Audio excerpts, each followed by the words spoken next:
favorite moment in the entire... Maybe I should complicate this before I start speaking here. Well, hello there. Welcome to Comics League Movie Night. We are talking about a specific DCU movie, which Tevye will probably show up within 3 seconds as soon as I tell the title. We are talking about the debut of Damian Wayne, Batman, Son of Batman, from the DCAMU.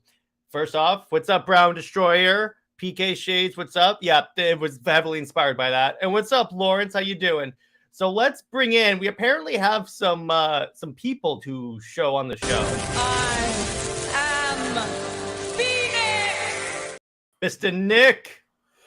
You know what's really crazy? What? I meant to say this. So I did a con yesterday, and not yesterday, but like last week, and it was like a Comic-Con kind of thing. And one of the people actually had a slabbed copy of like the cover of like the Phoenix Saga of that exact moment. And as soon as I saw that, I was like, I need to get that just because like that you do that intro for me. I instantly thought of you, bro. Did you get it? I was there to make money, not. Well, that's a waste it. of opportunity. Actually, it was a good opportunity. I made lots of money, so frick you. Speaking of fire, not impressed. what's up, JJheat? What's up? So today we're talking again, Son of Batman, the debut of Damian Wayne, which this was one of the occasions where he emerged. And what's actually kind of funny about this movie, it captured how annoying he was when he first showed up. Like, now, really? I will play devil's advocate. This is okay. Imagine Zuko from Atla. This is a kid who went through a tremendous paradigm shift in a completely different environment with no real precedent or expectation or credence of what to expect. Not everyone's gonna handle a situation like that gracefully, least of all a child. Going off of what JJheat says, I will say the fact that Damian in these movies actually has a really good character arc, and he becomes a lot better character later on. It makes his earlier iterations much more tolerable, knowing what he becomes. I can see that. Well, yeah, I was about to say that. It's like, yeah, and Nick's right. Knowing where the DCAMU goes, he's a lot. You see why he had to start off like this. So I'm like, oh, okay. Oh, I watched Zack Snyder Justice League Henry Cavill Superman. Nice. That's right. I got it right there. But nice. It would be more accurate to say Damon was more tolerable in the movie than. Yeah, I got to go with PK in this one. He was a little more endearing in the movie. I get the feeling that they knew it because they saw the backlash that Grant got when they introduced Damian. It was strange. So, but all right. So actually, before we start on the movie, I want to ask you guys this as Batman aficionados.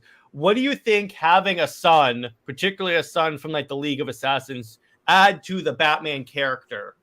I'll start with JJheat. Well, it actually allows, because first of all, especially by modern writers, Bruce has always been more of a mentor with parental-like tendencies. And although he wants the best for his Robins and the Batgirls, he's always cold, distant. He always has that inner darkness to him. And although he's resisted it and he's found the light beyond it with the help of Alfred and the Bat family at large, having a son specifically from the League forces him to be a better example and pushes him outside his comfort zone. Mm-hmm. And Damian... Oh, sorry, go ahead. And in a lot of ways, Damian really is a mini Bruce. The only difference is he was born and bred to kill. Other than that, he's the spitting image of his dad. True, that is very true there. Well, you can tell this is Bruce's kid.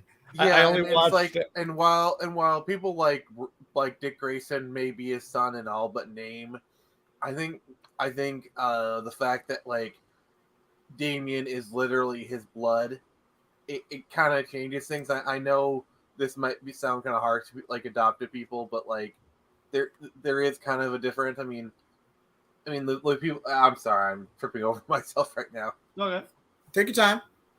I'm just trying to be like sensitive about it because I realize what I'm saying could be considered kind of hateful to adopted people. So, and let's go ahead and debunk that right now. There's nothing wrong with that. It's just a different dynamic. Mm-hmm. And not to mention, Damian was raised in a very nobilistic, aristocratic environment. like the prince to an empire. Noble, no. Aristocratic, yes. Yeah. Like I said, an aristocratic environment. So half of this is just Damian not knowing any better. Which is half the fun, let's be honest. I mean, It is the half whole the fish fun. out of water story is literally half of why Damian is as endearing as he is. Hey, what's up, Kareem? Yeah, and the whole fish out of water storyline has been like adapted like many different times for many different superheroes in DC. I mean, how we got Wonder Woman, baby. Starfire. Excuse me. That movie's opening was laughably bad, especially if you see Gate where JSDF fought. I don't know what JSDF means, but okay. I know what they're talking about. But I will say this movie did introduce the hilarious like interaction between him and Nightwing, which I think is great. And I love where Nightwing first meets Damian and first sees Damian, and he goes, "The psychos just keep getting younger." Yes.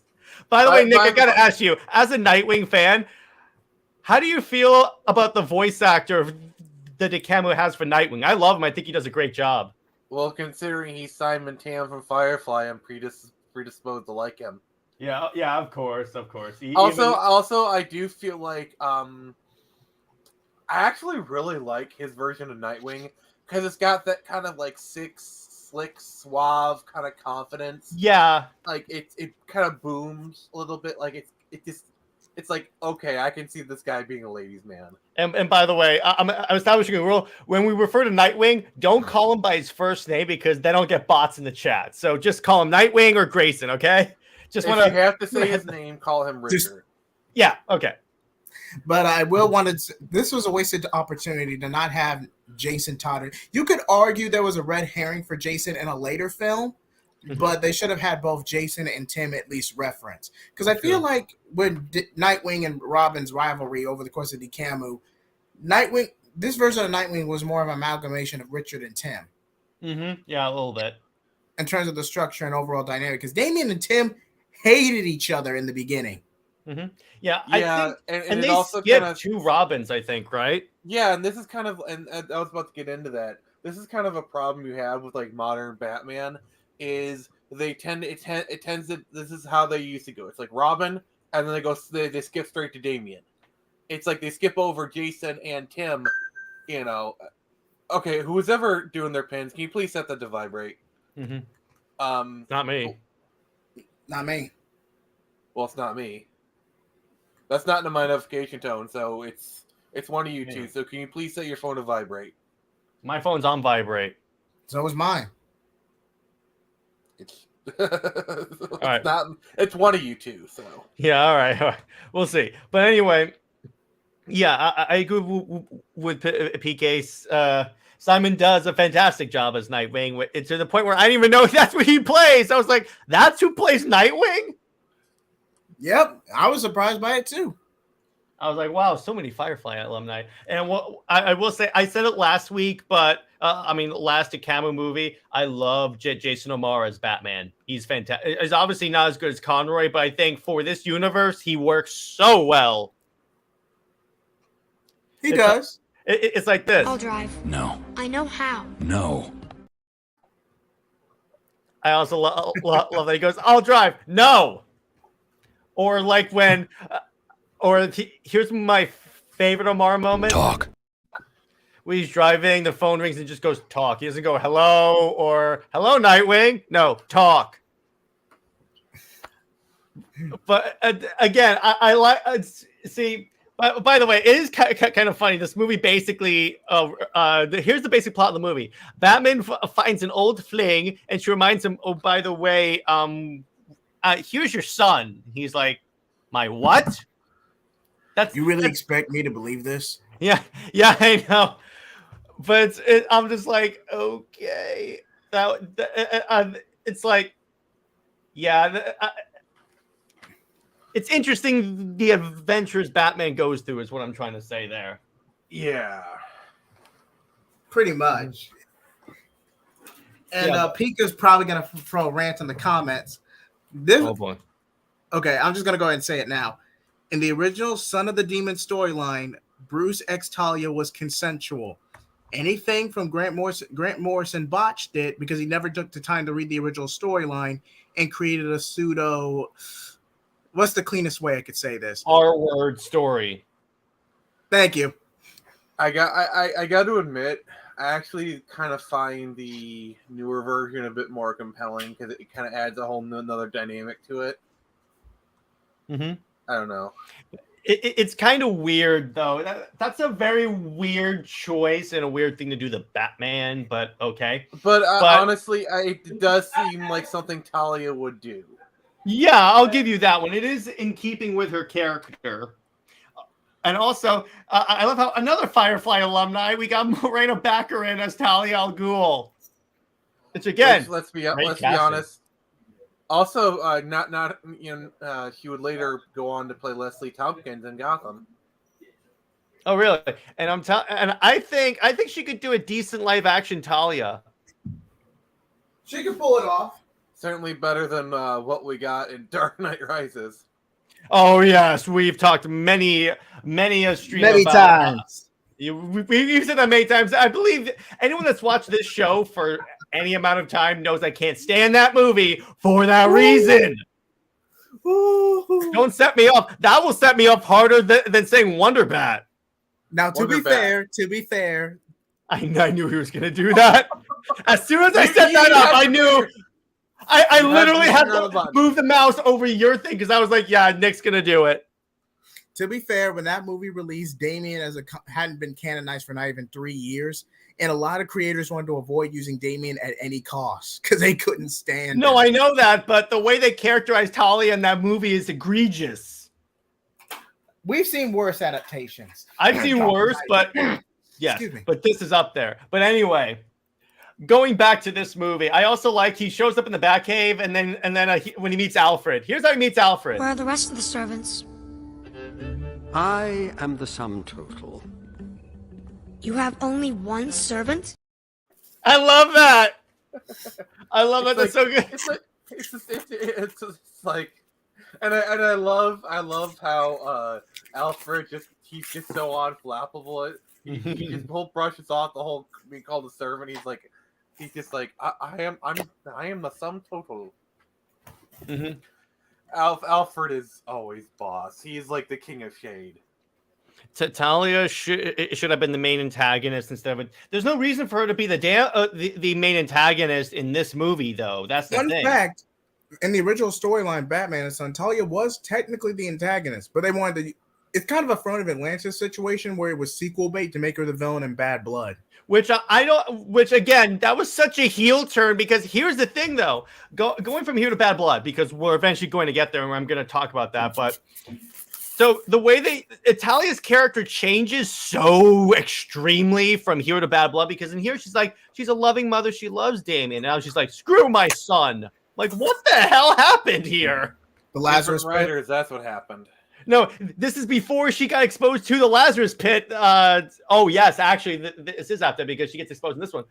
That's true. That is kind of weird. I'm like, oh come on. It's just that's just so dumb. They should have set it up better. They could have set it up a lot better. Like maybe have her do something. And have Damian do something that makes her like cut him completely off. But it's like, Plus the whole damsel in distress thing. They're fighting Deathstroke.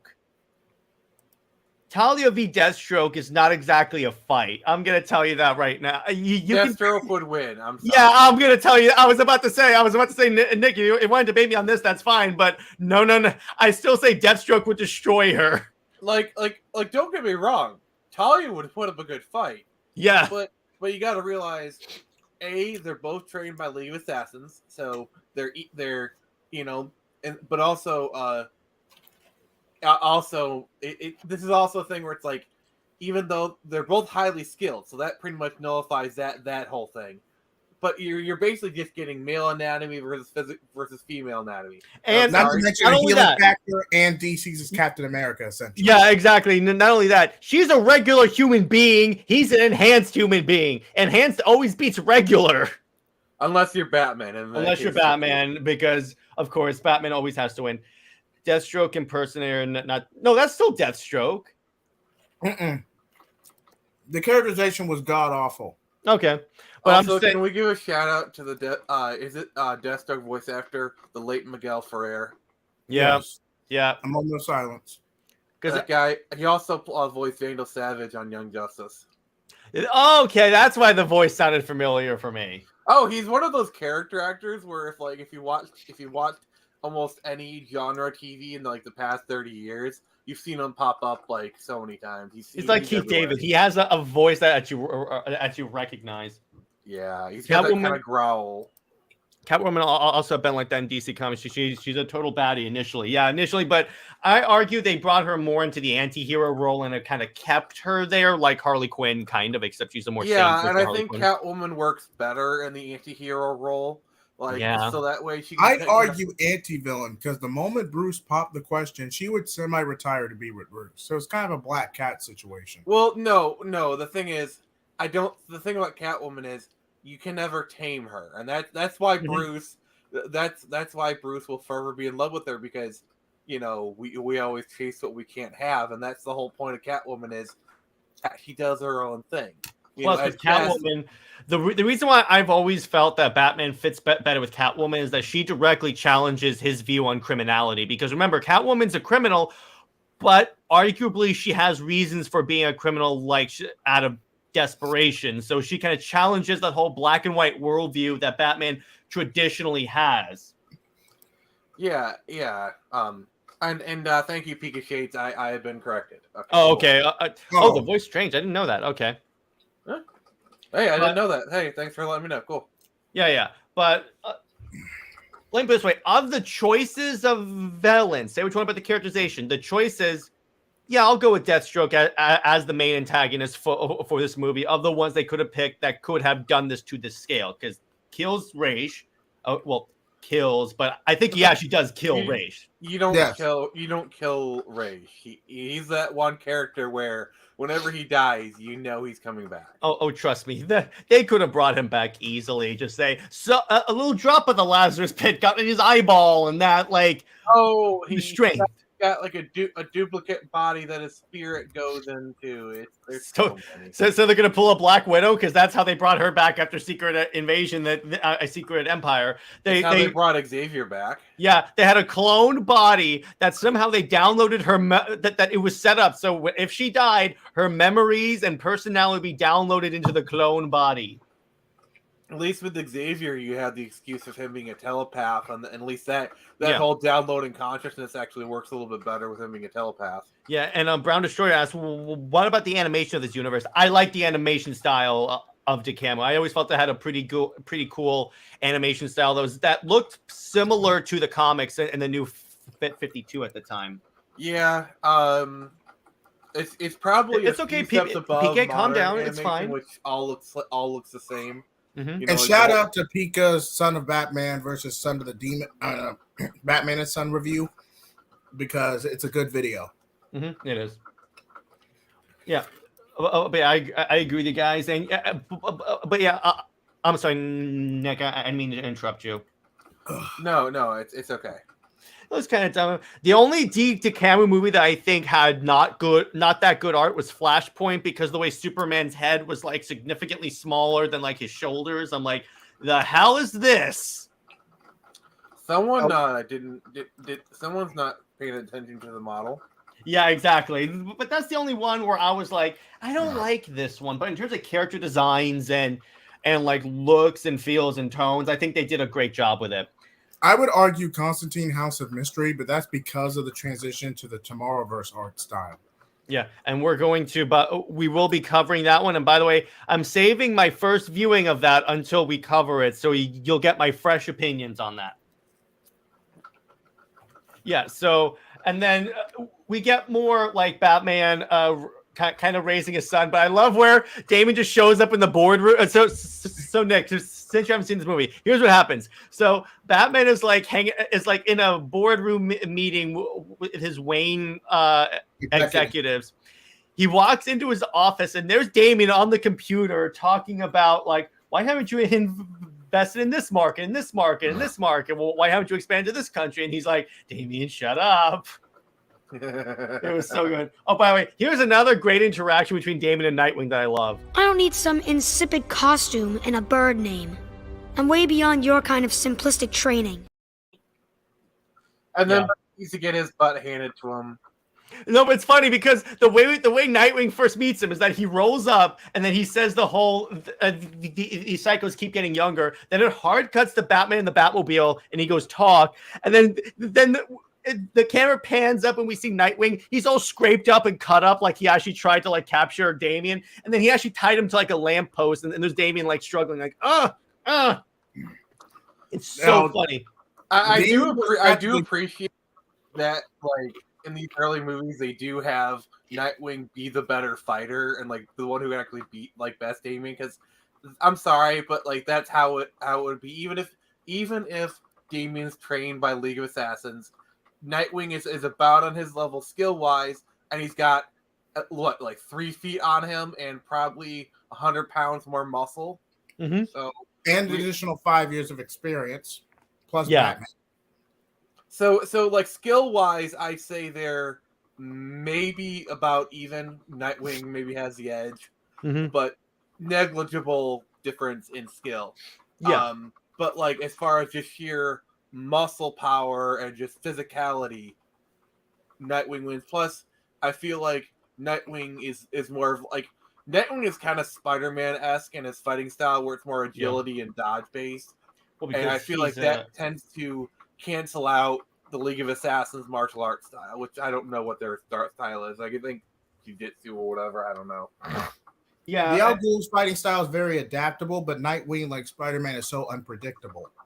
Yeah, and it's also it's very agility based, very dodging kind of thing. Well, because he's an acrobat, so that makes sense. Exactly. So I'd say that fighting style works really well against like League of Assassins people, which are more tradition. Like, sure, it's adaptable, but it's still rooted in a tradition. Whereas Richard is he's more of an MMA fighter kind of thing. Yeah.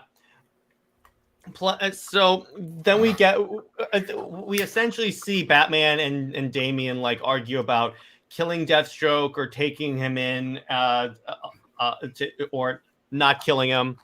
And then we establish that Deathstroke has kidnapped Talia and brings him to like an oil rig or something. Like I think was it an oil rig or something? I may be getting confused with you. Yeah, because I always get this one confused with Bad Blood. My favorite scene of Batman was Deathstroke versus the Demon's Head. Yeah, that was pretty dope. Deathstroke versus Ra's al Ghul, that was cool. Although I doubt that, honestly, as much as I love Deathstroke, I don't think he could beat Ra's because Ra's has like centuries of combat experience. No, that's the one where I was like, yeah, I'm not buying that. Sorry. As much as I love Slade, Ra's has been around for centuries, okay? Yeah, like honestly, I think even if physically like Deathstroke is not one for powerful, Ra's has just so much experience. Like thousands of years of martial arts warfare experience. You know? What do you think the militia was for? Oh, Richard Dragon, to an extent, but not as much as he trained Bruce. Depends on the continuity. But oh, you want to know one of my favorite so you know how detective when action, like, so this is gonna be kind of long line, but like, so Action Comics, Superman was like the big thing, but also they had Zatara. So Zatara is actually one of the original DC Comics characters. He is the father of Zatanna. So it's actually said in his backstory that Bruce learned his escape artist skills from Zatara, who is basically the DC Comics version of Houdini. Nice. Basically. I love that. Yeah. Oh, and this might come. I don't know if it actually got addressed in the DCAMU itself, but like BTAS, Bruce and Zatanna had a fling before the Justice League was formed. I love how in Young Justice, Richard is canonically dated Zatanna, so it's like, yeah, and I love where in like the early episodes when he's still Robin, he's like in school, and then I think it was Zatanna comes up to me and goes, "Oh, sorry, Zero, I was distracted or something like that." I was like, "Oh, okay, I see what you're doing." Deathstroke was pretty weak. The sequel was better. Deathstroke was also kind of See, Deathstroke was kind of weak because Deathstroke versus Damian Wayne too. I'm like, yeah, that's not going to work out well for Damian. As much as I love Damian. Okay, which is more unbelievable? A 10-year-old lifting an arguably 180-pound woman like 3 to 5 feet across the Lazarus pit, or taking on Deathstroke heavily with plot armor. Lazarus pit. Yeah, because like honestly, even at 10 years old, if if he's like weightlifting enough, I could see him like how much did Talia weigh? Like no idea. About like, let's say 180 for the sake of average. Well, no. Well, okay, you got to realize Talia is like how tall is Talia probably canonically? I want to say 6 feet. Mm-hmm. So if she's 6 feet, she's obviously thin. So she doesn't have too much muscle mass. I'd say she probably weighs 140, 150 max, probably close to the 130 range. Because you're at the like, let's say the average height of a woman is between 5'6", 5'10". The average weight of a woman is usually 110, 120, 130. Because you got to remember smaller frames. So like, let's just say 150, for the sake of argument. I could see a 10-year-old Damian, because obviously Damian lifts. He lifts. Okay, yeah, but I'm just saying 150 just to be on the more extreme side. Yeah. I could see Damian lifting a 150-pound woman without too much effort, because he probably weight trains. The boy lifts, so he's obviously has some strength to him, and I could definitely see, and especially that kind of thing where you're holding it with both arms. That's basically kind of the equivalent of a bench press. So it's like I could see him. He could do it if you train yourself enough, and it's only this way. I guarantee you, part of his training is like lifting heavy objects and moving and doing endurance and stuff. But like, sure, he doesn't have the post-puberty. Like post-pubescent males tend to have more muscle mass. Sure, if he was 14, then this wouldn't even be a question. But 12. And by the way, PK, 10. You have to treat these characters as different versions. It's not a Deathstroke impersonator. He is that version of Deathstroke. You can't treat it like just because you don't like certain parts of the character, that's not entirely the character, because that is the character in the context of that movie universe. Doesn't mean you have to like it. Oh, sorry, Jared. Go ahead. Yeah, it doesn't mean you have to like it, but that is Deathstroke. I'm sorry, that is Deathstroke. He was nerfed to give Damian an edge. I would have done it. Yeah, I will admit they kind of treated Deathstroke like a jobber in this film, which he's not. The way I would have done it, but it's still Deathstroke. Oh. Yeah, he's still Deathstroke, but they treated him like a jobber. Pretty much. But the way I would have done it was pretty much have the promotional art teased, have Batman versus Deathstroke the final act, and Damian submerge Talia into the Lazarus pit. Because all he had to do was lift more her believable. Yeah. Because all he had to do was lift her a couple feet, rather than trying to force a reconciliation scene in Bruce's embrace just before the chasm is flooded. Yeah, because they could have been trying to do like the Batman Beyond storyline where Ray implants his mind into Talia's body. Yeah, and I got news to you. Batman defeating Deathstroke, that I can get. That I believe, 100%. Even Nightwing, honestly, could probably take down. And Nightwing has many times. Yes, many. Yeah. Deathstroke is basically an honorary Nightwing villain. Because remember, Deathstroke was originally a Teen Titans villain. His first appearance was Teen Titans #2. And fun fact, he is the main antagonist in the Teen Titans show from 2003. Just they had to change his name to Slade because they can't have a villain's name Deathstroke as the villain in a kid's cartoon. It's even better when you get his subtitle, Deathstroke the Terminator. Yeah. Correct me if I'm wrong, but I think in the early printings of his first appearances, I think they just called him the Terminator because they did. Because this was before, and they probably added Deathstroke because I think those came out 82, and then the movie came out in 84. By the way, I mean the Terminator's Arnie, so it's they couldn't call him that anymore, so they just called him Deathstroke the Terminator. Dun dun dun dun dun. So Wombat. Which, by the way, how cool would it be if they made a Deathstroke movie in like the late '80s starring Arnold Schwarzenegger. Oh, hey, he could do it at that point because he's basically just be playing the dude from Commando. Wait, they make Commando basically a Deathstroke movie. All right, who do you think is the team, Bennett?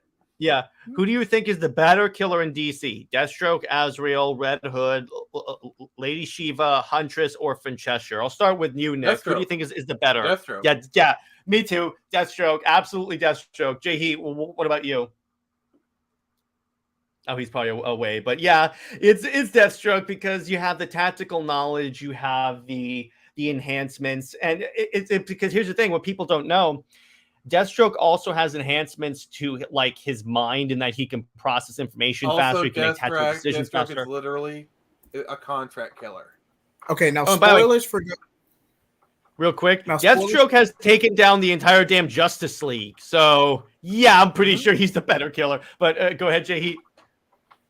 Okay, spoiler for Dark Crisis. After the whole big Crisis event, Deathstroke essentially loses his powers. I would argue, due to the lack of his healing factor and his other powers, they put him in a Slade-like suit, similar to the one from Titans 03. Yeah, they kind of did. Deathstroke should always be a powerhouse that can take on a team. The Identity Crisis. Yeah, exactly. Where he impales Wally West with a sword just by holding it out and go, I knew you would approach me from this angle. I'm like, that is so Slade. I love that's why him and Darkseid are my favorite villains in all of comics. And that's why Spider-Man says Shiva because she does. I'd argue Shiva. It's a close fight. It's a very close fight. Deathstroke v. Shiva. I mean, it is kind of like. I mean, she does have the title as the best hand-to-hand combat expert in DC. But here's the thing: Deathstroke doesn't only do hand-to-hand. He can shoot her from a distance. There's no need for like. He'd probably be like, okay, I'm gonna do this. I'm just gonna shoot. I'm just gonna take her out from a distance. There you go. Problem solved. I got a matchup for you. Lady Shiva versus Iron Fist. Lady Shiva. Actually, no, Iron Fist, because Iron Fist has the superpowers. See, before they gave Shang-Chi a buff, Iron Fist was known as the best martial artist in Marvel for a long time. Yeah. But then they decided to give Shang-Chi a buff because of his movie. Yeah, and the reason why I say is so let's say they're both evenly matched without powers. Then you add Iron Fist powers. Yeah, I'm gonna go with Iron Fist, honestly, of those two. Because superpowers again always because if the skills are equal, I'll take the superpowers. Okay, I got one for you. Daredevil versus Deathstroke. Okay. I gotta say Daredevil because his powers do make a difference. Yeah, as much as I want to say Deathstrokes, because here's the thing: Daredevil can actually just shut the lights off in the entire arena. That's it, and then just attack. Because the thing about Daredevil is that he has the sonar stuff too, but he's used to fighting people that have enhanced senses. Okay. So, question. So Matt was trained by Stick. Now Stick, I know in the Netflix series he's part of the Chase. Is that still a thing, or is he trained by? I don't know. Does he have hand training? Because I know. And by the way, I predicted talk about Damian Wayne. You know he's going to show up. What's up, Tevia? I think we can agree the hand is basically the Marvel equivalent of the League of Assassins. Oh yeah, absolutely. Except a less powerful League of Assassins. Okay. You also before we get on the topic, you do know that canonically Daredevil and Turtles are born from the same ooze, right? Mm-hmm. Yeah. I do know that. That's so great. My brain trusts the brain trusts of Marvel trying to bury Iron Fist because they think a white guy learning Asian martial arts is racist. Yeah. They think it's racist. They somehow don't think it's racist to say that that you have to be Asian to know martial arts that well. See, that's actually racist. That is actually racist. I'm like, wait a second here. I took karate. That's like saying, oh, you're British, so you must like tea. Oh, you're a black guy, so you must like chicken. Watch it. Watch it, Nick. I'm hovering over I'm the putting leash. stereotypes. No, I know, but yeah, no, but Nick's right about the whole that is actually racist, and that's my occasion of them wanting to be like Wait, diverse, but are you actually overcorrecting. eating chicken right now? Because I think he actually is. All right, oh my god! let's get off this topic. Let's go. Let's get off this topic. Okay, let's get off this topic before I get this channel nuked. But JJheat, overall, I did not realize that. I would like to apologize. It's all good. But let me ask you guys this. All right, how would you rate this movie out of 10? I give it a 7. Yeah, I give it a 7 too because I like it. Let me put it this way: there's none of these movies that I actually hate, but it has a lot of problems with it. This early one that I'm like, I can't really overlook that when I'm rating it. So I'll take a 7. I'll take a 7. What about you, Nick? I think I saw this movie like a while back ago, so I put a 7 as well. Not willing to work out or practice martial arts. He was the main star and couldn't fight. Yeah. And my favorite fight scene in Batman versus TMNT was Batman versus Shredder. And by the way, you know that's eventually going to be a movie that we cover because... Well, the thing is, while Spider-Man's not wrong about like Finn Jones not being able to fight, he did get better. Like if you look at his subsequent appearances and the stuff, he did get better. So, but yeah, he didn't know how to fight in that first one, and so that is a valid criticism. But like I remember the discourse around it. People were like, "Oh, it's racist. It's whitewash. It casts a white guy in Iron Fist." And when everyone literally clowned on people, read the comics. Literally read the comics. The discourse changed to, "Well, he should be Asian." Why? Again, you eventually get to the point where everyone else is just being racist at that point. I'm like, yeah. So you're telling me that only Asian people take martial arts? I want to make sure that I'm understanding your argument here. It doesn't make sense. But by the way, so Tevia, let me ask you this. As a massive fan of the Super Sons, what did you personally think of Damian in this movie? And then he says, I've covered that. Sweet. However, the only con I have of that movie is Deathstroke. That's a lot of people's cons. But Tevia, about the characterization of Damian in this movie, what do you think? All right, all the extras were martial arts, and Finn was relying on camera cuts. Okay. Yep. This one's a 5 or 6 for me. Okay, probably the weakest DCAMU movie that features Batman or Damian next to Hush. Can't say I blame him. See, Hush was okay up until the point you get to the reveal of who Hush is, and then I'm like, yeah, that's gonna give me like a 5 out of 10 on that movie. I'm sorry, I'm gonna go ahead and rate that movie 5 out of 10. Like, who was Hush in that movie? The Riddler. They completely got rid of Thomas Elliott. No, he was there. He was there. He just actually got killed by the Joker. That is really. I know. It literally takes out. It literally takes out the entire point of the story, where like Thomas Elliott being brothers, and then like all that. It literally takes. Okay. Oh, this is it gets worse. No. Yeah, go ahead. Say this. It literally takes out the heart of the movie. It does. No, I don't know if you get my pun. No. Oh yeah, I got it. But Nick, it gets worse. It's like, get it? It gets worse. Do you know how somehow? So the Riddler uses the Lazarus Pit, and that's how he goes crazy and learns Batman's identity. Somehow the Lazarus Pit tells him Bruce Wayne's Batman. Well, to be fair, he did use the Lazarus Pit in the original version. Mm-hmm. And he had cancer at the time, I think it was. Oh, okay. Yeah. But yeah, that was a plot point in the original version, but not like. Not and also, if anyone's going to figure out who Batman is, but he doesn't need. Who do you think is going to be the one to solve the greatest riddle of them all? Who is? No, Batman? but what I mean is that the way that's how he discovers Batman's identity instead of figuring it out himself. He has a mystical thing tell him that doesn't work. And by the way, fun fact: in Justice League Part 2 by Zack Snyder, the Riddler solves the anti-life equation. Just wanted to let you know. You guys know that. That makes sense. That's true, but for making Hush Riddle makes exactly.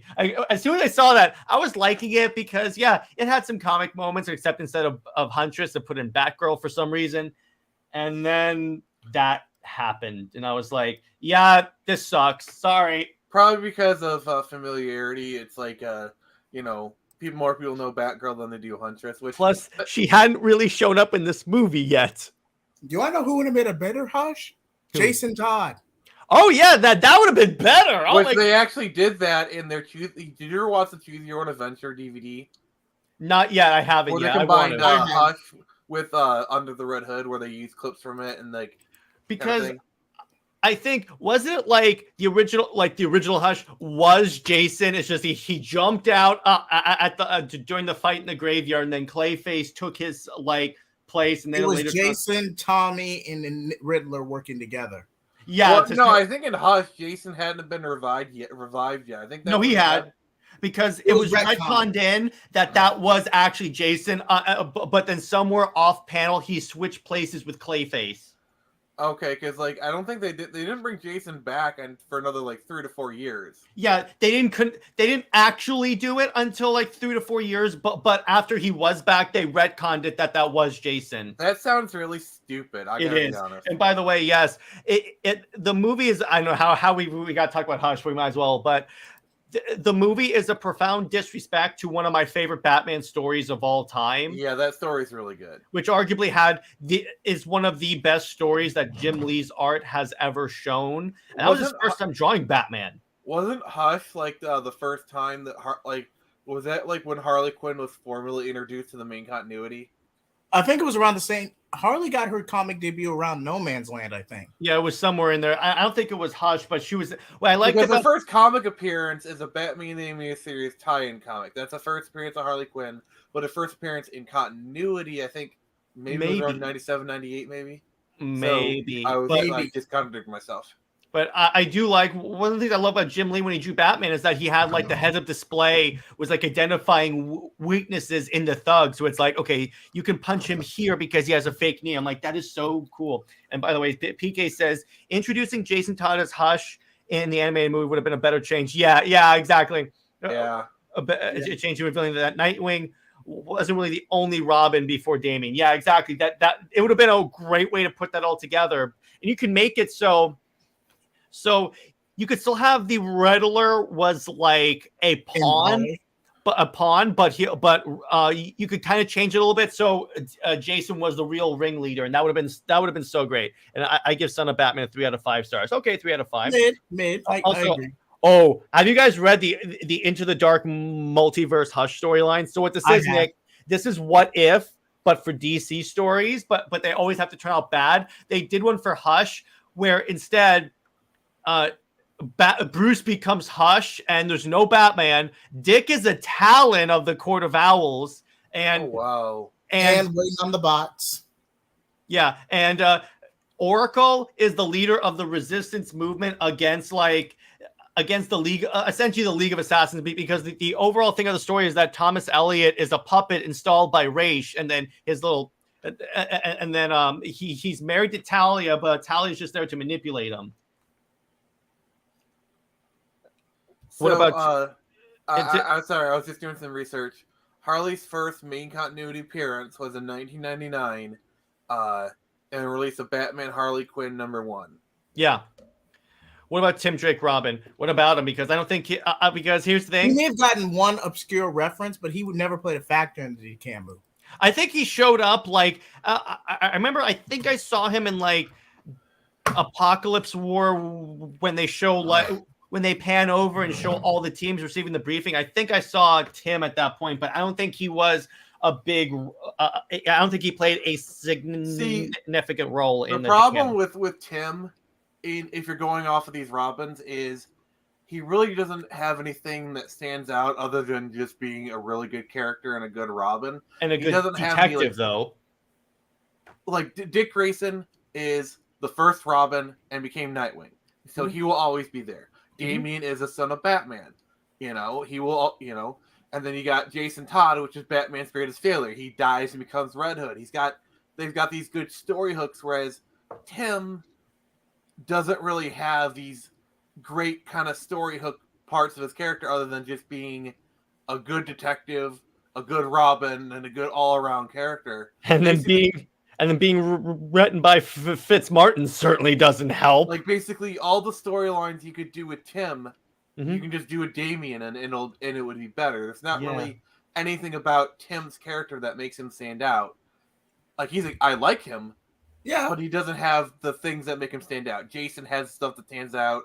Damian, Richard does. Yeah, but that's not true. really Tim. Now, That's if you had Tim essentially like semi-retire and go the detective route, or give him Or something Red more- Robin, do the Red Robin thing. They tried that. Fine, but like, it's just He And what can't I carry mean- a book on his own.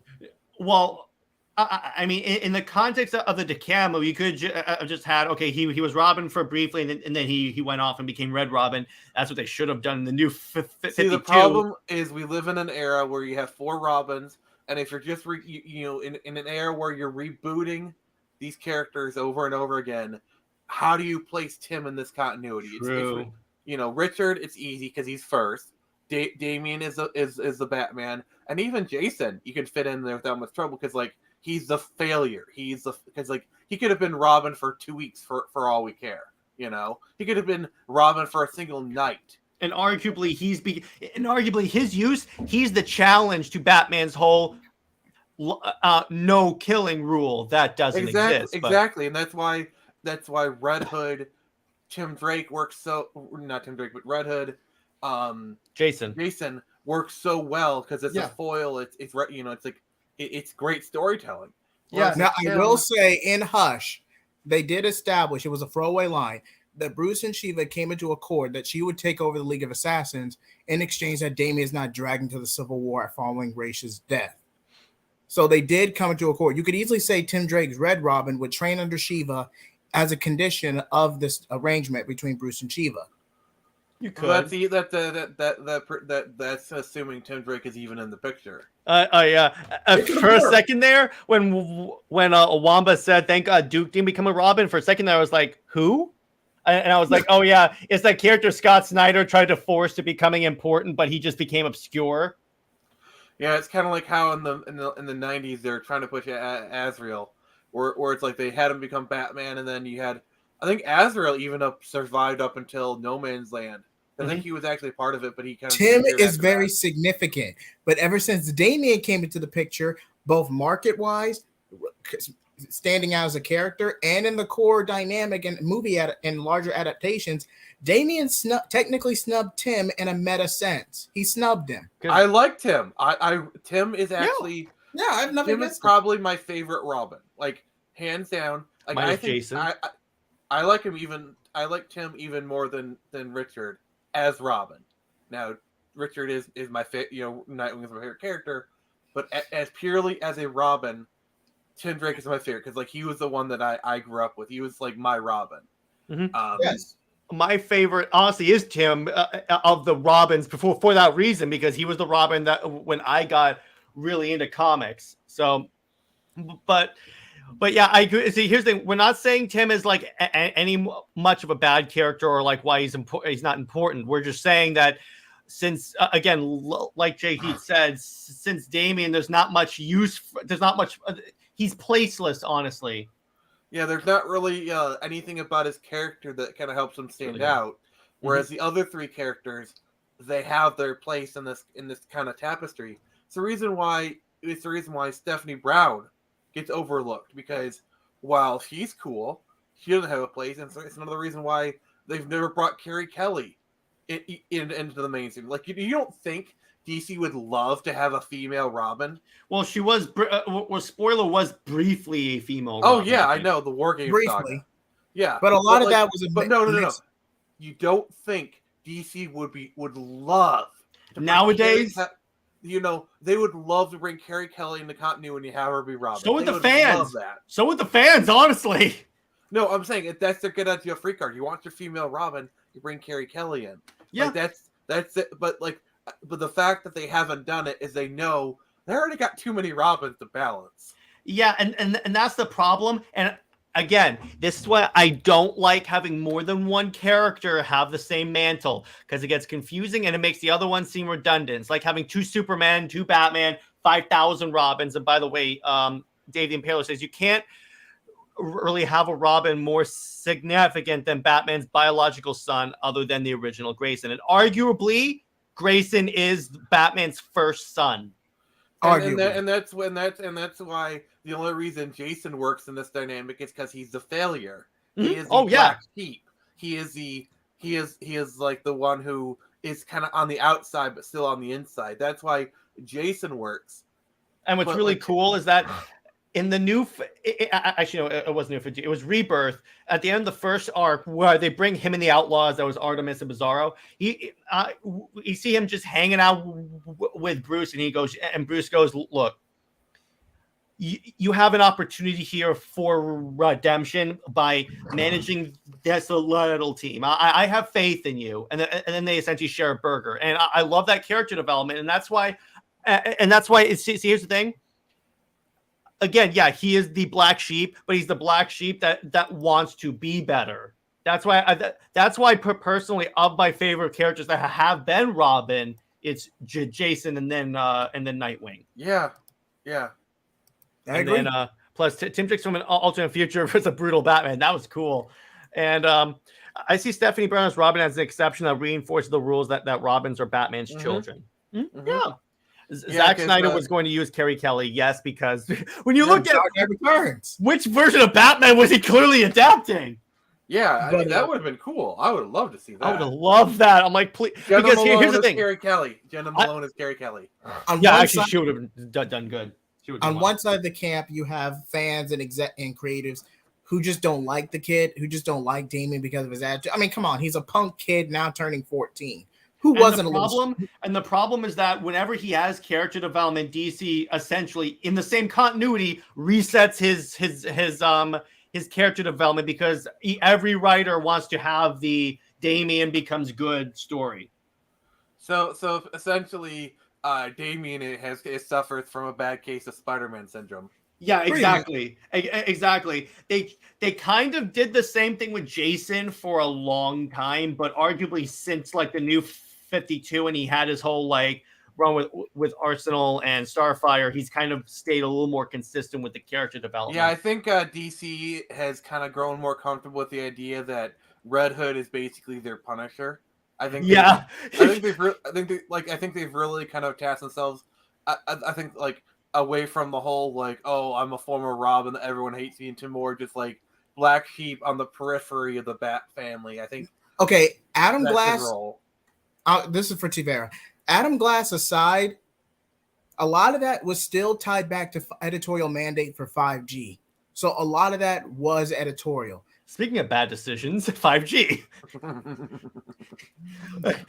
and we did a whole stream talking about how much that would have destroyed DC. But anyway, it's a shame that at this universe, I would love the Super Sons movie in this universe. That would actually be really cool to have a Super Sons movie. You did get Connor. It could have worked. No. You know the Super Sons that Tevi is talking about. But I'm saying that would have worked too. That would have been cool. But yeah, I definitely think should they have like the. We'll talk about this after Apocalypse War. But anyway, but overall, this was an enjoyable Batman movie. Not as good as like it's nowhere near as good as like what's the one that everyone always like holds up. It's basically the movie for BTAS. The one that we covered.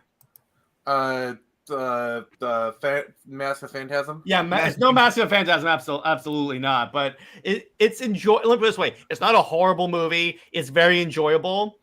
I think that there is that if I were coming at this from from not as a perspective as someone who has seen all these movies, I would have hated Damian immediately. But now kind of seeing it, I'm like, okay, I get why he had to start in this way. And then Batman Mask, yes, thank you, Tevi. And he is the leader of Task Force C, which is actually really cool. Go back to Brown Destroyer. Yeah, it's an interesting idea. I think Stephanie Brown's character is useless. Not really, like kind of how Lois Lane and Steve Trevor's. I personally think since Dick is with Corey, Tim Drake should be a teen with Team Barber. No, this is the Arkham argument. Oh God. No.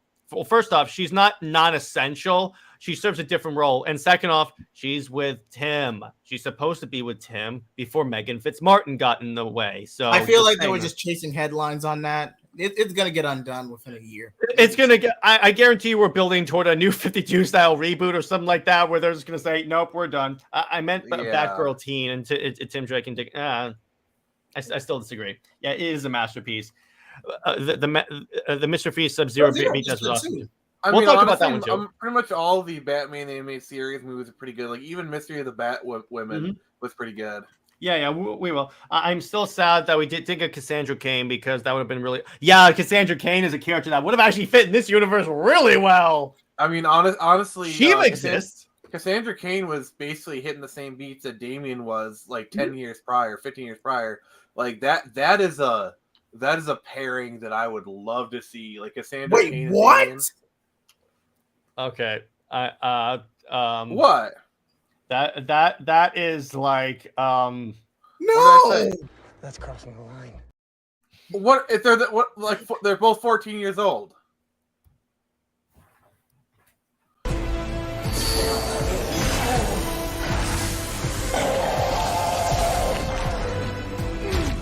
It's not helping, Nick. What I don't understand.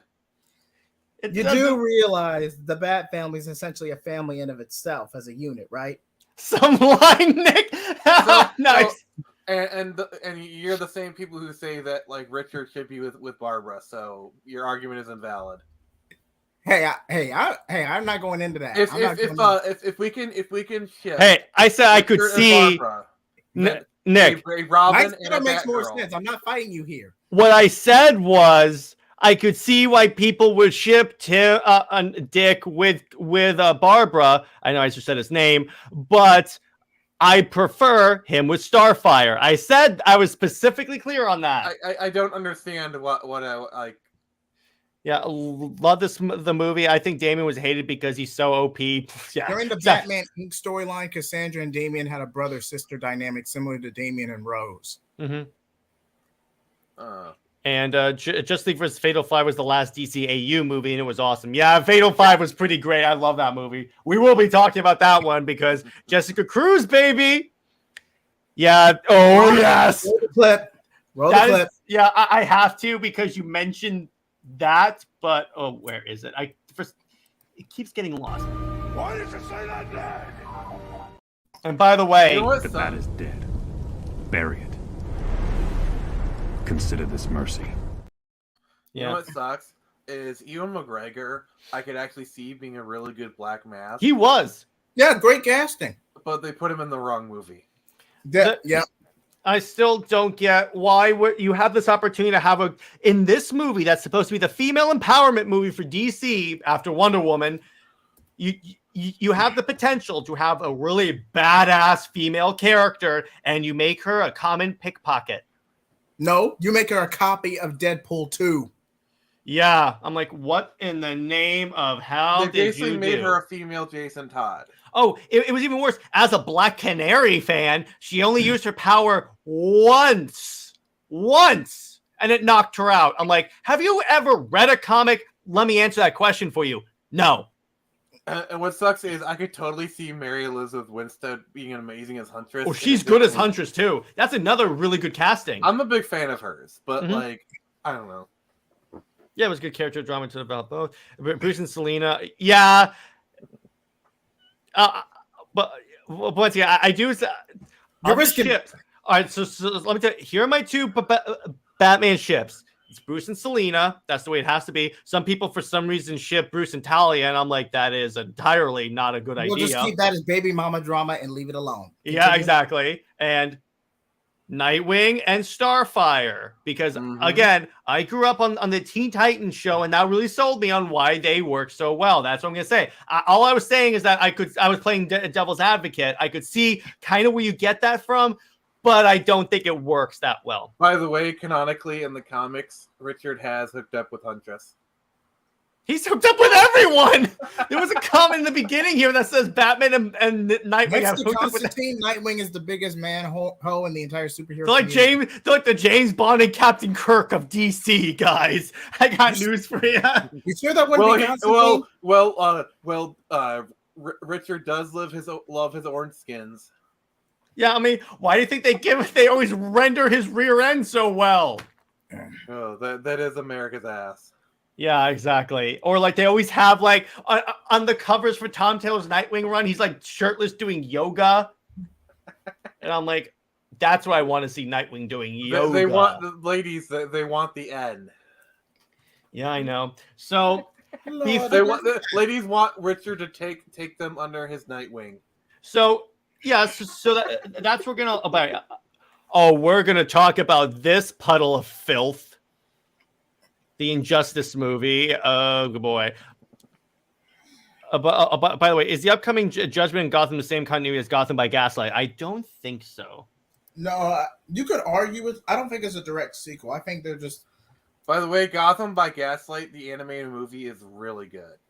It is. But yeah, I definitely feel like that's a separate story. That's a separate movie. I don't think it's a direct sequel.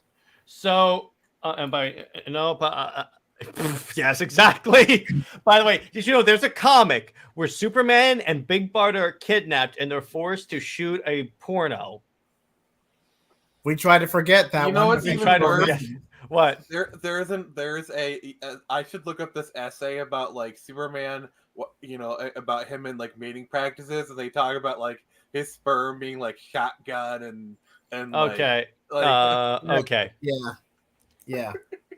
By the way, here, man. there was a proposed story. This was proposed. They wanted to give Wonder Woman her Dark Knight Returns story. Okay. This is not so. So they brought in a bunch of their top writers and said, "How do we do this?" So Mark Millar, of course, it was Mark Millar, proposed. He was not serious. This was as a joke. I have to be clear on this. The R word of Wonder Woman. And DC almost did it to the point where they actually had pencils drawn. And I'm like, if you want a gritty story of Wonder Woman, just have her do something with the gods. There's ways you could do a gritty story with her without doing that. Didn't they do something similar with Identity Crisis? I think, it was Sue Dibney. I think she was R-word and then killed, I think. Yeah. And then let's see what else we got. Yeah, Superman's the biggest playboy. No one likes to talk about that comic, Jared. Yeah, I know. And we need that. And Tevi says, so question, how do you feel about the death of Superman the Rain Suit? We'll get to there. We'll get there. My one problem with that is that it shoehorns in the Lois Lane thing off screen. Off screen. If they did it on screen, like if they had a movie previous to that where they showed like Superman and Wonder Woman breaking up and then going to Lois, that would have been a little better to do. At the very least, a tie-in comic. At the very least, a tie-in comic to explain that. But it is just so, because I remember watching the movie going into the movie, because remember, the previous movie, Superman and Wonder Woman were great. They're fine. And then it's like, no, I'm dating Lois Lane. I'm like, the hell? Because I argue you could have done a cool variation of the Superman. Yeah, they could have done a great variation of the death of Superman if he was with Wonder Woman. He's used to losing comrades in combat, but can you imagine the trauma of losing Superman? No, the R for one. Yeah, but it's after the story of Wonder Woman fought Batman. Yes, Hikatea. I love Hikatea, where she kicks Batman's ass like really hard. And I'm like, yeah, I mean, one-on-one. This is in the late 90s, early 2000s during the Bat God era. Yeah. And if you were reading comics back then, you got a whole lot of catharsis during that fight. Yeah. So on that note, we're gonna see. I think we've talked about the movie enough. There's one topic I want to talk about before we log off real quick. Comixology is dead apparently, because it's been dead for some time. Yeah. But here's the difference though, is that. So one of the Clownfish did a video on this. So what Neon said was, this basically 100% shoots in the argument that comics are doing okay, because previously they would have been like, oh, it's physical sales are down, but Comixology is doing great. Really? I mean, I don't know. Comics are in a really weird place right now. Demand is obviously there. The love for these characters is clearly there. I feel like it's not necessarily a demand problem.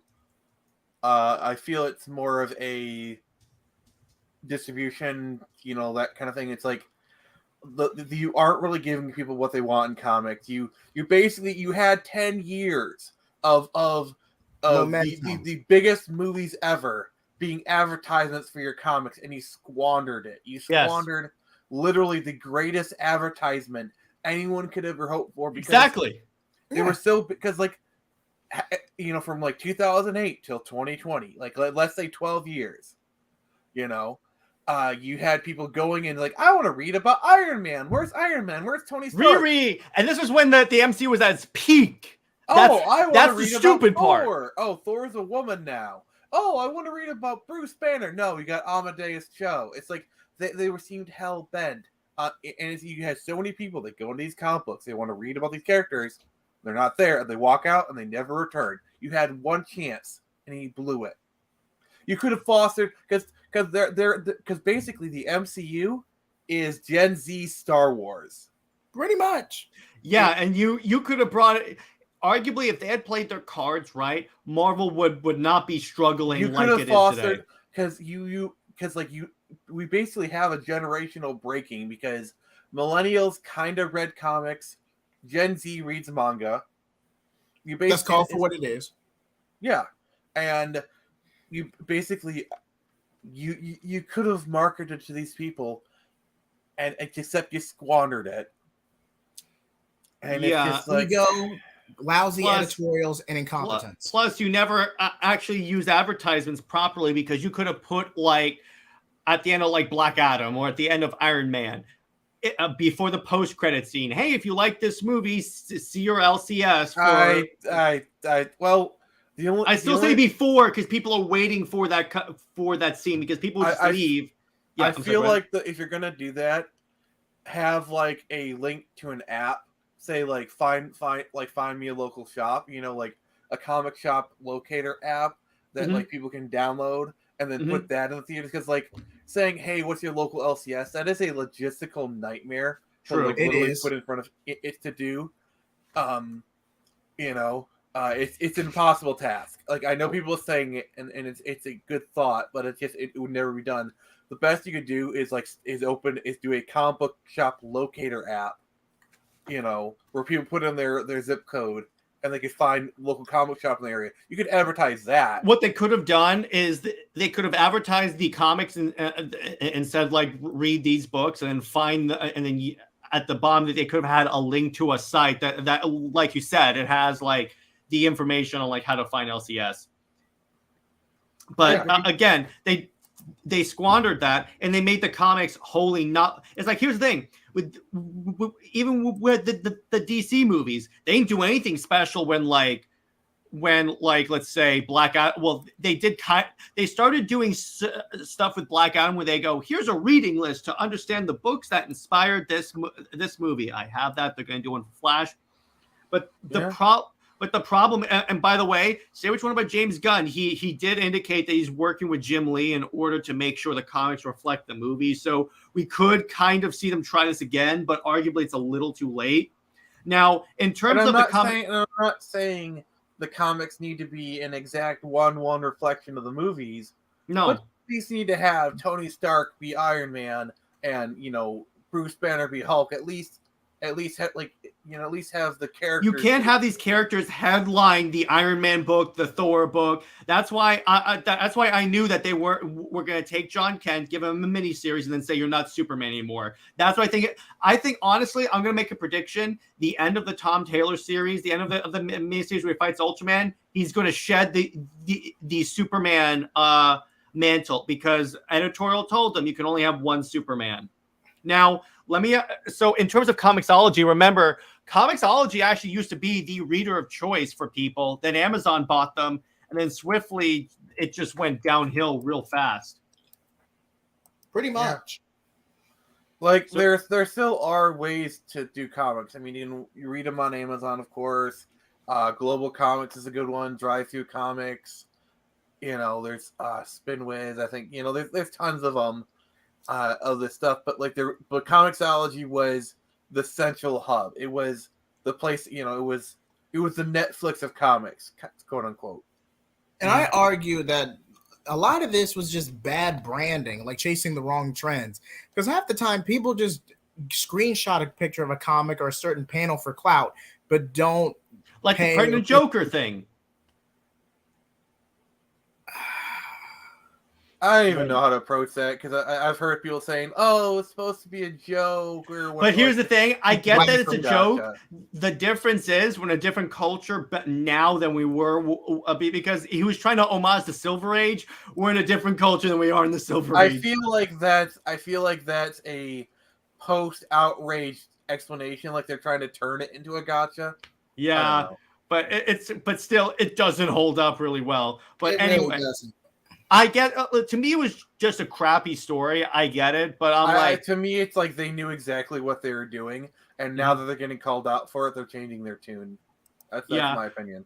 Yeah, but anyway, this is about the comicsology. And the thing is, here's the thing: once DC and Marvel had their own streaming services, like I never had Comicsology Unlimited.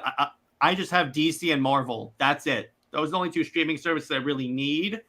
And the thing is, I really don't read digital. The way I read digital is if there's a book I'm not sure I'll read it on that, and then if I like it, I'll buy it physical. I'm an exclusively physical guy because I like supporting comic shops. I gotta bust out the Stan Lee quote.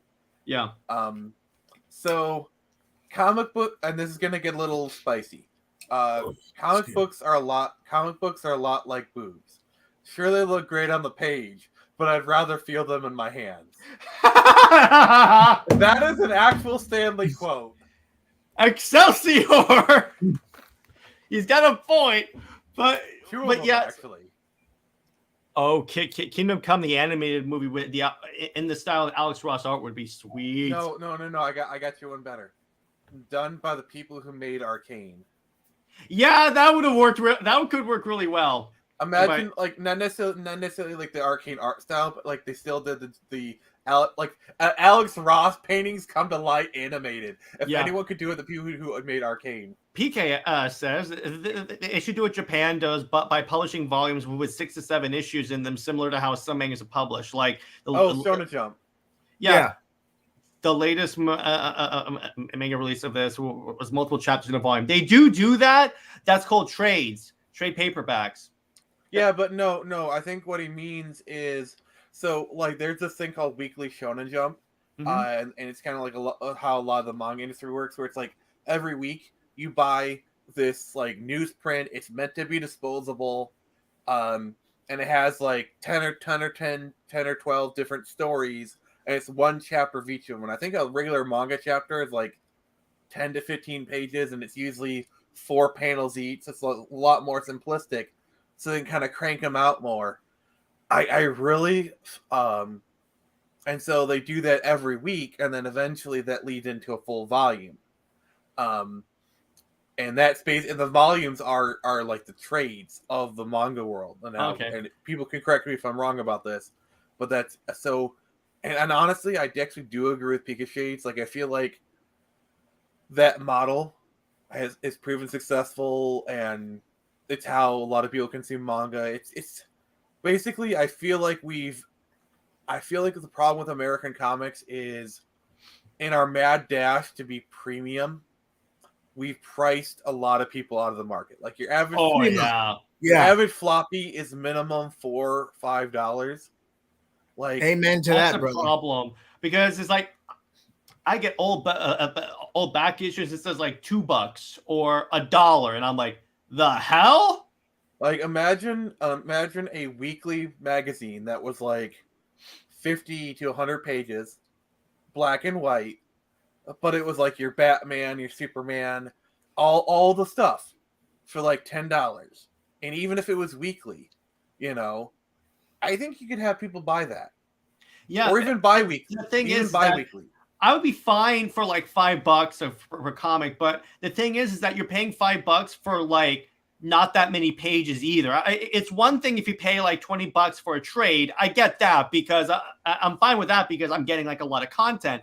But when they're charging like $5, $6, $7, even $10 for a relatively small amount of content, it doesn't work. And by the way, I haven't read the the webtoons, but as a person who produces comic books, I do have some insight on this. Mm-hmm. So if I could, I would charge $3 for my comics if I could get away with it. Mm-hmm. But the average printing price, like for Screecher, was around $2 per issue. Okay, and that's just printing. Then there's also shipping, logistics, and then all the other like little 1,000 cuts that goes into getting this stuff out there. So I sell my comics for $5. $10 shipped usually, you know. I don't like selling them at $5. I wish I could sell them cheaper, but it's just I need to make money. I need to make money off of this stuff. Understandable. But here's the thing: you provide a lot of content in the book, so it's not like with Marvel and DC they seem to be cheapening out, though. I mean, the average price of average page size is 20 to 24, and that's about what I go to. My only excuse is that I'm small press. Like I'm hoping that as I grow bigger and as things get like I start doing stuff at a larger scale, I can maybe do the price down. Like I could probably, you know, if I can get things down to like $1.75, $1.50 for comic, I might bump it down to $4 a comic. If I can get things down to $1 per comic, I might bump it down to $3. You know, but like Yep. And then unless American Cut Comics sent to Bangladesh or somewhere like that, there's no chance of the price coming down. It's only going to increase going forward. Yeah, probably. I mean, if I can put ads in my comics, then yeah, I could probably bring the price down.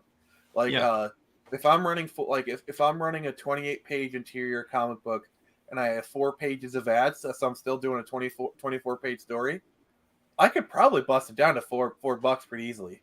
Plus, the other issue, though, is also when these comic book companies do like these large events that have 8 million tie-ins. It's like King in Black. Every single Marvel book was a tie-in. And oftentimes these companies put key plot points in the tie-ins. Or even worse, where like you remember about 5 years ago, there was kind of like that 3-year kind of span where it's like every week there was always an event.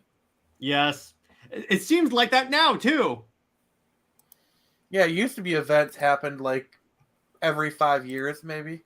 And they were, you know, an event. Nowadays, it's just a marketing scale event. But it seems like every month the multiverse is being destroyed. I'm like, what the hell? And again, it's like, okay, why does every book have to tie in with like King in Black? I love the storyline, but why does because you realize, or even worse, yeah. Why if you're doing a tie-in, why is it essential to read? Because like I remember Crisis on Infinite Earths, every book tied into it, but it was more just like, hey, here's what these characters are doing during the crisis, and you didn't need to read it to understand what was going on. It was more supplemental material. Yeah, it should be an enriching experience to read the tie-ins instead of like, you have to read this, otherwise you're going to be lost.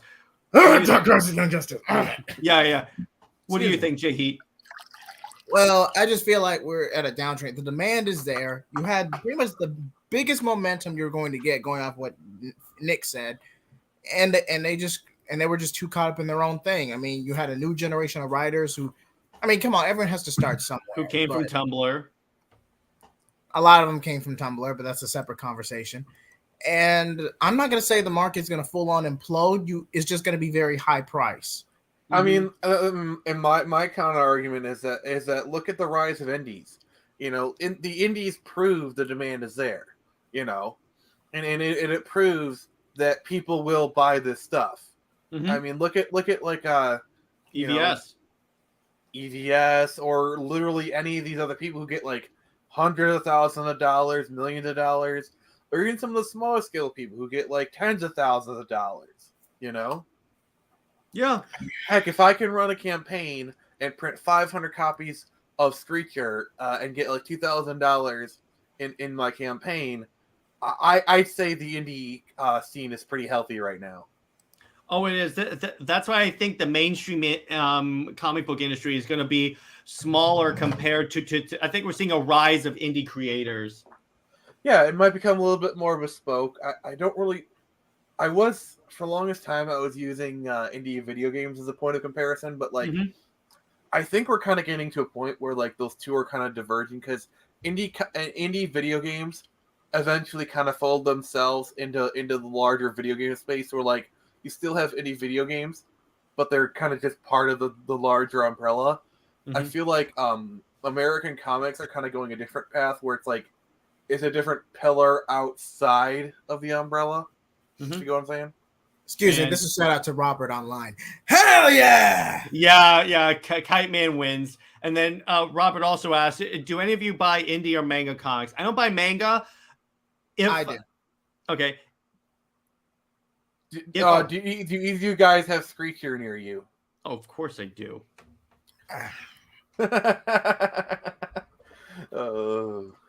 So, Robert, this is your answer, by the way.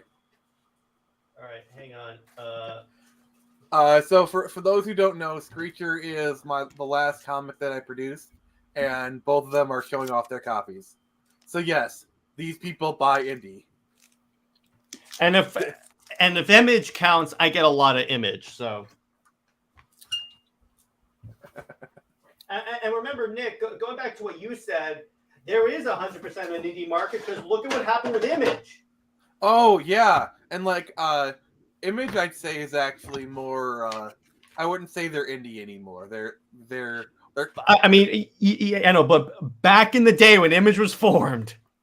Yeah, I mean, they've definitely. Though to be fair, the comic market was a lot healthier back then. Oh yeah, which honestly, I think we're going toward another one of those pops, like we went through back in one of those like comic industry depressions we went through in the 90s. But I mean, we've been there for like the past three years. Honestly, it's just the industry just refuses to admit it. I think since comic book movies are slowly petering out, I think and video game movies are starting to kind of take their place. You're really, oh wow, thanks Europe. Pika, did I ever send you a digital copy of Screecher? You got one, but like you should have gotten one. But if you haven't, let me know and I'll send it to you. I can literally send it to you right now. I'm sorry, you're going through living on the comics if you haven't gotten digital. But I've paid attention to a few manga series, Naruto, Dragon Ball Z, pretty much mostly mainstream series. Attack on Titan, I just finished that recently. The manga has 2 different endings. I won't spoil. I need to get the manga for Attack on Titan. It's a good read because I love that show. It's a good read. I've been really wanting to like kind of start reading more comics and manga again. I recently downloaded Ultimate Spider-Man, so I'm checking that out. You will enjoy that. That is Bendis at his peak, my friend. Yeah, and I downloaded the first volume of Ultimate X-Men. Basically, just rechecking out some of my favorites real quick, and then probably from there some other stuff. Okay, cool, good. All right, cool. Some other stuff I want to check out. I want to check out the Claremont run of X-Men, basically classic from like mid 70s up until probably late 80s, basically. I'm trying to think of like what other eras I should check out. What other books? As far as Batman wise, I really don't know. Maybe might kind of start checking out Teen Titans and Nightwings again. Basically, just revisiting some of my old favorites to start with. That's a good idea. I recommend No Man's Land because that's a good that's a really good story. I haven't. I still have to read that. You've never read No Man's Land? No, I haven't. No. Have you read War Games? No, I haven't yet. I still have to catch up. Oh, come on! I just got really into Batman, so get off my back. But please tell me you've read the Nightfall Saga. I'm in the middle of the first book. I read all kinds of. I'm familiar with the story, though. I read all kinds of stuff. Right. Digitally, hard copy, DC manga, European. One second, I need to fish up a link for you guys. Excuse me. Can you roll up that last comment, please? Oh, sure. Shout out to Young Ripper for the Ripperverse. Hell yeah. I saw him as fantastic. I'm excited for issue 2. Dragon Ball always confused the hell out of me. How many modes are there? 957. JHeat, you want to take this one? It's over 9,000. It's over 9,000. So, Jared, I just put a link in private chat. Sure. If any of you guys want to check out a really good indie comic, you can check out Screecher, available now on Amazon. That's the digital. That's for the digital version on Amazon. You can check that out. So, Brown, I see you're a fan of indie comics. I just figured we were talking about it. I figured I'd put it all good. Put out there. No, shameless plug. Nothing wrong. This with has pretty much become the marketing arm for Phoenix Press anyway. So I mean, to be fair, we were on the topic of indie comics, so at least it's a decent like segue. Like, yeah. Yeah, and mine is called Athena, Goddess of Thunder. It's in I'm in the editing stage. It's gonna be so good. Yeah, it's gonna be so good. I'm doing it with Dawson from the Four Nerds. If any of you guys hey watch Jared, that podcast, why don't you show them the cover art you got for it? Yeah. So here's the cover that Dawson did for the first chapter. Each chapter is going to have its own cover. Mine's going to be more in graphic novel form instead of just floppies. And then at the end, once all 3 volumes are out, I'm going to combine it into an omnibus. So here's the cover. Ooh, there's no text on it yet, but each cover is going to be a tribute to a well-known DC Comics cover. That is so cool. That's cool, let me show you guys another one that I'm going to do.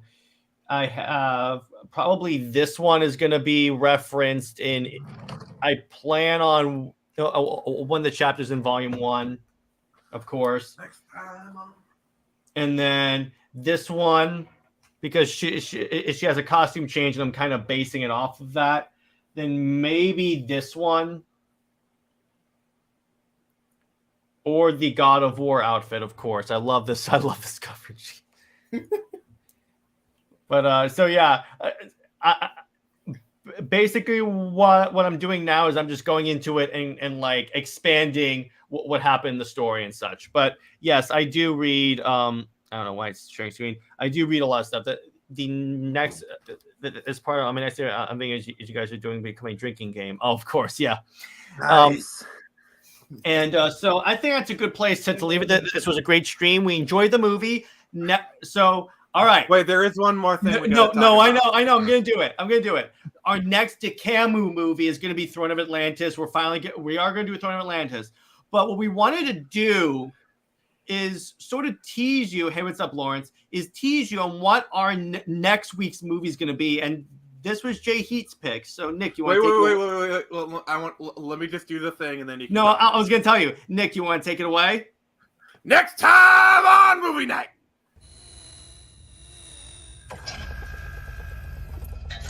Welcome, Professor. Woo-hoo! Yes, we are doing the original X-Men movie.